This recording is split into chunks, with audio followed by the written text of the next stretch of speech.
अच्छा बच्चों, last video के अंदर हमने करा था अपना क्या चीज़ इनेट इम्यूनिटी के बारे में पढ़ा था और इम्यूनिटी पढ़ा था कि what is immunity and immunity की टाइप्स। अब हम करने लगे adaptive immunity which is a second type of क्या चीज़ इम्यूनिटी। ठीक है, अडेप्टिव इम्यूनिटी को हम एक्यूर्ड इम्यूनिटी भी कहते हैं। ठीक है, क्यों? क्योंकि अपॉन रिपीटेड एक्सपोजर, वो क्या था, प्रायर टू एक्सपोजर हो रहा था, मतलब सबसे पहले जब एक्सपोजर हो रहा था तो जब काम कर रहा था। एक्वायर्ड इम्यूनिटी क्या होती है कि एक, जैसे फ़र्ज़ करो कि अगर कोई वायरस से पहले बॉडी में आया था, उसने अपने डिज़ीज़ कॉज़ करी, उस बीमारी हो गई, ख़त्म हो गई, ट्रीटमेंट हो गया, इलाज हो गया कंप्लीट। उसके बाद कई 4-5 साल बाद दोबारा से ही वो माइक्रोब आके बॉडी में काम कर रहा है, तो फिर अब जो इम्यूनिटी आपके पास एक्ट करेगी, इट इज़ एडेप्टिव इम्यूनिटी। इसलिए इसका रिपीटेड एक्सपोजर होता है और ये स्पेसिफिक होती है। इट इज़ मीडिएटेड बाय, अब कौन से सेल्स इसको मीडिएट करते हैं, तो बी लिम्फोसाइट्स और टी लिम्फोसाइट्स। बी लिम्फोसाइट्स को हम बी सेल्स भी कहते हैं और टी लिम्फोसाइट्स को हम टी सेल्स भी कहते हैं। क्यों कहते हैं बी सेल्स और टी सेल्स? अब ये आपसे पूछा जाता है।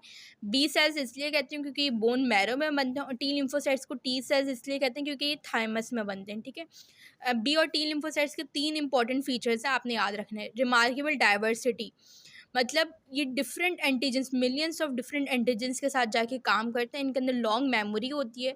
जो एडेप्टिव इम्यूनिटी की मेमोरी होती है वो इन्हीं 2 सेल्स की वजह से होती है, और स्पेसिफिसिटी भी। तो आपने जब 2 चीज़ें याद रखी हैं एडेप्टिव इम्यूनिटी की, कि ये क्या होता है, स्पेसिफिक होता है और इनमें मेमोरी होती है, तो आपको याद आ जाएगा बी सेल्स और टी सेल्स क्या है। उनमें लॉन्ग मेमोरी होती है, स्पेसिफिसिटी होती है और रिमार्केबल डाइवर्सिटी होती है। ठीक है, अब जो आपके पास टी सेल्स होते हैं, फिर उनको हम फर्दर डिवाइड करते हैं on the basis of cluster of differentiation, जिसको हम कहते हैं CD। ठीक है, ये क्या होती हैं? ये ऐसी प्रोटीन्स होती हैं जो कि सेल के फंक्शन के लिए काम करती हैं और उनको डिस्टिंग्विश करवाती हैं। ठीक है, CD क्या होती हैं? कुछ प्रोटीन्स होती हैं जो कि टी सेल्स का फंक्शन में हेल्प करती हैं और उनको डिस्टिंग्विश करवाती हैं। कैसे? जो आपके पास CD होती है वो आपके पास 2 होती है। क्या? CD8 और CD4। CD8 जो है वो सेल्स बनाती है साइटोटॉक्सिक टी लिम्फोसाइट्स, और जो CD4 होती है वो बनाती है टी हेल्पर सेल्स। तो आपने यहाँ से याद रखना है दोनों को, कि आपके पास टी लिम्फोसाइट्स 2 किस्म के, साइटोटॉक्सिक एंड हेल्पर। साइटोटॉक्सिक वाले CD8 से बनते हैं और टी हेल्पर CD से बनते हैं। ठीक है, मेन फंक्शन क्या है साइटोटॉक्सिक CD8 पॉजिटिव का? This T cell is to recognise and kill any cell. Cytotoxic है ना, टॉक्सिक वर्ड से याद रखो कि इसका क्या काम है कि किसी भी सेल या किसी भी फॉरेन बॉडी को क्या करना, किल करना।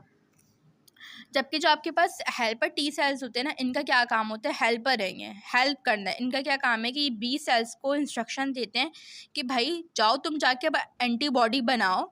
सही है, एंटीबॉडी बनेगी तो जो इनेट सेल्स होते हैं, मतलब जो मैक्रोफेजेस होते हैं, उनकी एक्टिविटी को इन्हेंस करो। ठीक है, तो इनका क्या काम है, हेल्पर है, मतलब हेल्प करवाना।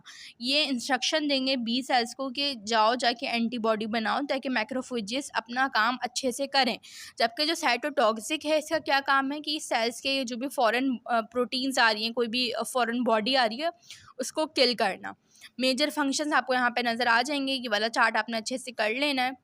ठीक है, फिर यहाँ से ये वाली जो डायग्राम है ना, इसको आपने देखना है। इसमें क्या चीज़ें देखनी, ये पूरा प्रोसेस नहीं देखना, आपने बस इनके फंक्शंस देखने। क्या? जो एंटीबॉडीज़ होती हैं, इनके क्या काम होते हैं कि बैक्टीरिया को किल करना और फैगोसाइटोसिस को इन्हेंस करना। जो एक्टिवेटेड बी सेल्स होते हैं, इनका क्या काम होता है, ये टॉक्सिन्स और वायरसेस को न्यूट्रलाइज कर देती हैं, मतलब इनकी जो टॉक्सिसिटी होती है उसको कम कर देती हैं। फिर आपके पास टी इफेक्टर सेल्स हैं, इनका क्या काम होता है, टी इफेक्टर हेल्पर सेल्स होते हैं, ये फैगोसाइट्स को एक्टिवेट करते हैं और ये क्या काम करवाते हैं कि जो भी माइक्रोब होता है उसको इनगल्फ करते हैं और किल कर देते हैं। इनगल्फ मतलब अपने अंदर लेंगे उसको और फिर क्या कर देंगे, उसको किल कर देंगे।